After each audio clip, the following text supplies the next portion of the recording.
on your side. This is WNCT 9 News at 6.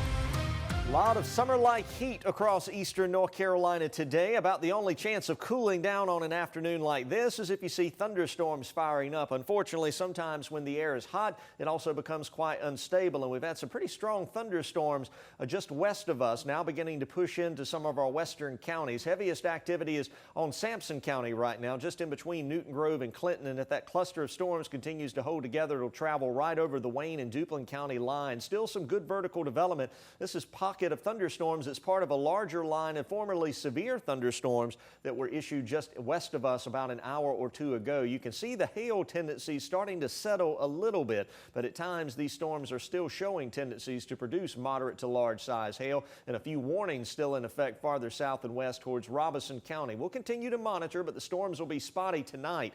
Greater coverage is expected tomorrow, and a weather alert day continues. The longest running newscast in the East starts now.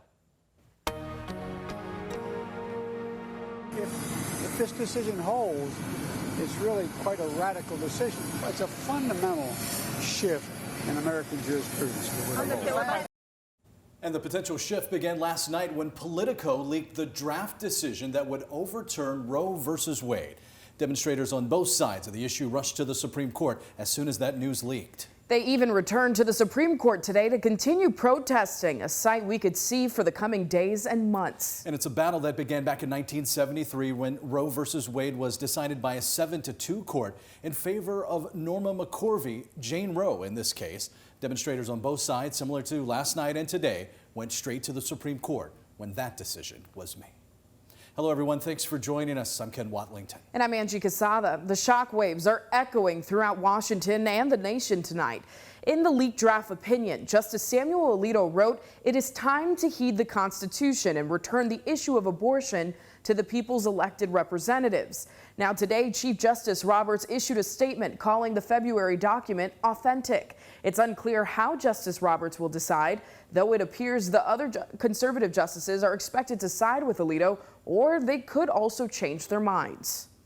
If it goes in the direction that this leaked copy has indicated, it rocks my confidence in the court right now. We know history is on our side, and we're determined to preserve the precious rights that are the bedrock of this great nation. And the push to overturn Roe versus Wade goes back to the 1990s when the late Norma McCorvey, Roe herself, became an anti-abortion advocate.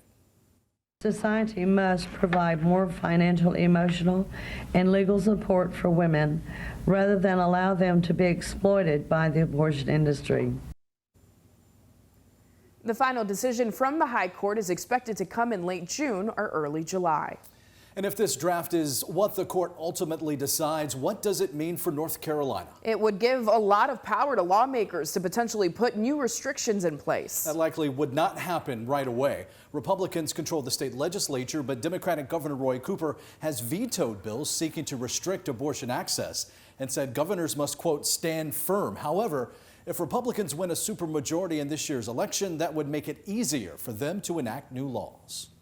This is not the final decision, but this year especially, reproductive freedom is on the ballot. We're going to work as hard as we can to reach consensus on the most pro-life legislation that we can get. North Carolina has had a law since 1973 banning abortions after 20 weeks with limited exceptions, but it's been on hold.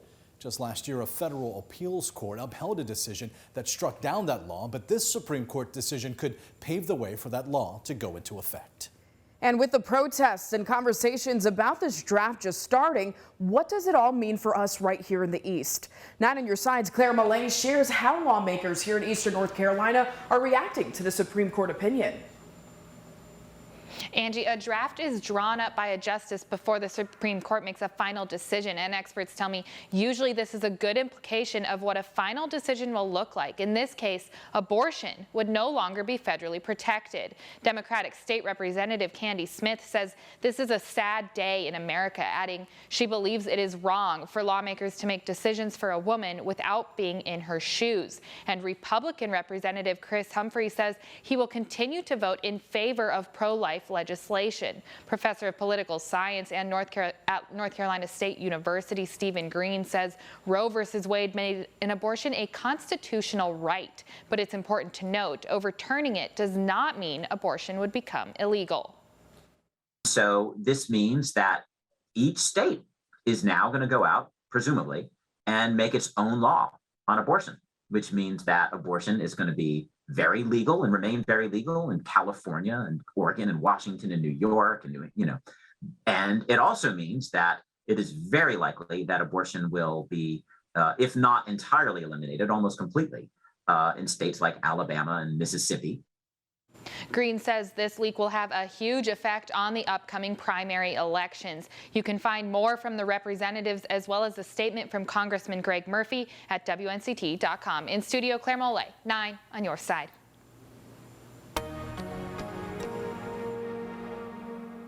After the success of Doggy Jams 2022 this year, Sup Dogs is donating $30,000 to Uptown Greenville. More than 4,000 people attended the April event with NBA legend Shaquille O'Neal DJing the music. Courtney McGrath, the event branding director at Uptown Greenville, says this will allow that organization to continue to help the Uptown district grow and thrive. We will use this money to keep going with beautification efforts and making the district the best place to live, play, eat, shop, and invest. McGrath says it will be up to the board as to where specifically the funds from the donations will go. And here's an opportunity to recognize federal, state, and local government workers. Since 1985, the first week of May has been known as Public Service Recognition Week. The Pitt County manager says these employees often take these jobs as a call to service. Those involved say the county is celebrating this week by putting together a budget with wages for public servants that reflects their value. A new expansion phase will be taking place at the Onslow County landfill.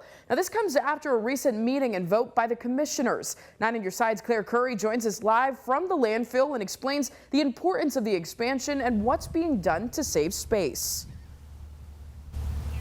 Angie, it's expected that the landfill will be at full capacity in about 3 years. And with the new 10-acre expansion, they'll be able to keep operating smoothly. We're making preparations right now to expand into phase 5. It usually takes 2 to 3 years to get through all the permits and construction and preparation to get that next phase ready. Ben Warren is the assistant county manager for Onslow County. He says that they hope to start construction on the expansion of the landfill by fall of 2022, a much more cost-effective option than others. If we didn't have the landfill space available to expand, then we'd have to look at other options, such as transferring to other counties' landfills, which would be a very expensive way to dispose of trash. Michael Russell, the landfill supervisor, says that he believes the expansion will be finished and ready for use around 2024. It's a big undertaking to get one of these cells developed, and but as long as we can do our job and the public helps us and works with us, we can stay. Russell adds that with the equipment they use to compress the garbage, they have been able to save a lot of space already at their cells.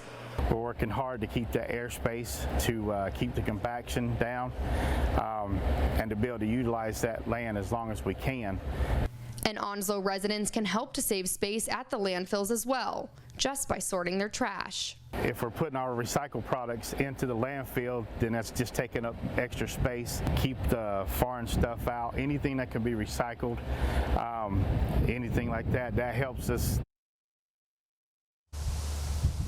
Russell adds with expansions happening every few years, they will be able to use the space up until 2041. In Onslow County, Claire Curry, 9 on your side. Claire, thank you.